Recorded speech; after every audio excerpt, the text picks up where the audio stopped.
வந்து நம்ம குழந்தைங்களுக்கும் சரி, நம்மளோட ஹஸ்பண்ட்ஸ்க்கோ, நம்ம ஒய்ஃப்ஸ்க்கோ நம்ம வந்துட்டு என்னென்ன கொடுக்குறோம்? Coffee, tea. நான் வந்துட்டு ப்ரோட்டீன் ஷேக் குடிக்கிறேன், பூஸ்ட் குடிக்கிறேன், ஹார்லிக்ஸ் குடிக்கிறேன், மைலோ குடிக்கிறேன். ஓ மை காட், எல்லாத்தையுமே ஸ்டாப் பண்ணிடுங்க. நாளையிலேருந்து உங்கள் வீட்டில் வந்துட்டு இந்த அழகான ஜூஸை நீங்கள் ட்ரை பண்ணுங்க.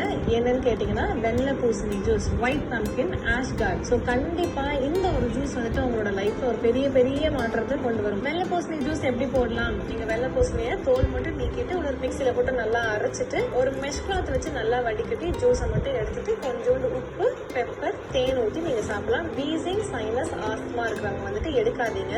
ஒருவேளை எடுக்கிறீங்கன்னா அதுல கொஞ்சம் பெப்பர், இந்து உப்பு ஆட் பண்ணி எடுங்க. இதை எடுத்துட்டு ட்ரை பண்ணுங்க. இல்ல அது உங்களுக்கு ரொம்ப கஷ்டமா இருக்கு, எனக்கு வீசிங் ஜாஸ்தி ஆகுது, சைனஸ் ஜாஸ்தியாக நீங்க எடுத்துக்க வேண்டாம். மற்றபடி எல்லாருமே ஆக்சுவலா இப்போ பிரஸ்ட் ஃபீடிங் மதர் அது இதுன்னு ஏகப்பட்ட கேள்வி, எல்லாருமே வெள்ளை பூசணி ஜூஸை ரெகுலரா எடுக்கலாம், வாழ்நாள் முழுக்க எடுக்கலாம். அவ்வளோ அருமையான மருத்துவ குணங்கள் அந்த ஜூஸ்ல இருக்கு.